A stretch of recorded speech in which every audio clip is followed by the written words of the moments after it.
প্রেম social মিডিয়ায় video viral হতেই থানায় অভিযোগ দায়ের। হিন্দু বেশে পাকিস্তানি প্রেম সোশ্যাল মিডিয়ায় ভারতীয় সেনাবাহিনীকে কটূক্তি করার অভিযোগে নদিয়ার শান্তিপুর থানা এলাকায় এক যুবকের বিরুদ্ধে চাঞ্চল্য সৃষ্টি হয়েছে। অভিযোগ, তিনি ফেসবুক সহ বিভিন্ন সামাজিক মাধ্যমে ভারতীয় সেনাবাহিনী সম্পর্কে কুরুচিকর এবং দেশ বিরোধী মন্তব্য পোস্ট করেন। বিষয়টি প্রকাশ্যে আসতেই স্থানীয়ভাবে উত্তেজনা ছড়ায়। এই নিয়ে শান্তিপুর থানায় লিখিত অভিযোগ দায়ের করা হয়েছে। ঘটনাকে ঘিরে প্রতিক্রিয়া জানিয়ে বিজেপি নেতার চঞ্চল চক্রবর্তী বলেন, দেখুন, হযরত মণ্ডল, ডাকনাম জন, পিতা সিদ্দিক মণ্ডল, শান্তিপুর ব্লকের বোয়ালিয়া মুসলিম পাড়ার বাসিন্দা। এই ছেলেটি একটি জেহাদি। এ বিভিন্ন সোশ্যাল মিডিয়ায়, ফেসবুকে বিভিন্ন ধরনের অপ্রীতিকর মন্তব্য করছে। সোশ্যাল মিডিয়ায় একটি পোস্ট করেছে, ফেসবুকে পোস্ট করেছে, সেখানে সে ভারতীয় সেনাবাহিনী সম্পর্কে কটূক্তিকর মন্তব্য করছে, সেনাবাহিনীর তাদের দক্ষতা সম্পর্কে প্রশ্ন করছে এবং পাকিস্তানের বিরুদ্ধে কেন লড়াই হচ্ছে, কেন বাংলাদেশকে চমকানো হচ্ছে, চীনকে কেন পারে না আমাদের সেনাবাহিনী, ইত্যাদি নানা ধরনের নোংরা প্রশ্ন সে করছে এবং সেনাবাহিনী সম্পর্কে বিভিন্ন অশালীন অঙ্গভঙ্গি সে করছে।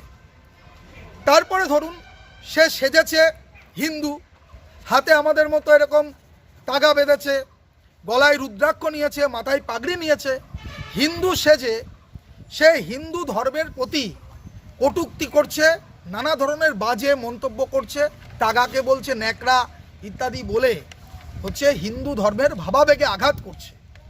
আমরা শান্তিপুরে সাম্প্রদায়িক সম্প্রীতি চাই, এই সম্প্রীতির পরিবেশ ওই জেহাদির বাচ্চা ও নষ্ট করছে এবং যে কোনো সময় শান্তিপুরে সাম্প্রদায়িক দাঙ্গা বাঁধতে পারে ওর এই ফেসবুক প্রোফাইল পোস্টের জন্য। এই জন্য আজকে আমি শান্তিপুর থানায় এসছি ওর বিরুদ্ধে একটা এফআইআর করার জন্য, যে অবিলম্বে এই জেহাদির বাচ্চাকে গ্রেপ্তার করতে হবে। মুসলিম সম্প্রদায়কে কলঙ্কিত করছে এই জেহাদির বাচ্চা। কয়েকটা জেহাদির বাচ্চার জন্য শান্তিপুরের মুসলিমরা কেন বিপদে পড়বেন এবং কেন ধর্মীয় ভাবাবেগে আঘাত করা হবে, তার জন্য এই জেহাদির বাচ্চার বিরুদ্ধে হযরত মণ্ডল তার বিরুদ্ধে আজকে শান্তিপুর থানায় অভিযোগ করলাম। বাড়ি বোয়ালিয়া মুসলিম পাড়া। ও বিভিন্ন ধরনের এর আগেও বিভিন্ন ধরনের পোস্ট করেছে, আমরা গুরুত্ব দিইনি, কিন্তু ওর বার্তা যেভাবে ছড়াচ্ছে তাকে যে কোনো সময় সাম্প্রদায়িক সম্প্রীতি নষ্ট হতে পারে, দাঙ্গা বাঁধতে পারে। আমি বলবো যে অবিলম্বে পুলিশ ওকে গ্রেপ্তার করুক এবং দৃষ্টান্তমূলক শাস্তির ব্যবস্থা করুক। রাজনৈতিক দলের সঙ্গে যুক্ত কিনা সেটা আমি জানি না, না জেনে তো বলা ঠিক হবে না। আপনি কি মনে করছেন সে কি ইচ্ছা করেই করছে এগুলো? হ্যাঁ, আপনি সোশ্যাল মিডিয়ায় গেলেই দেখতে পারবেন। দাগা বেঁধেছে, গলায় রুদ্রাক্ষের মালা পড়েছে, মাথায় পাগড়ি বেঁধেছে, বেঁধে নানা রকম নৃত্য করছে, নাচ করছে আর নোংরামি করছে। এটা তো চলতে পারে না। সেনাবাহিনী সম্পর্কে মন্তব্য করছে।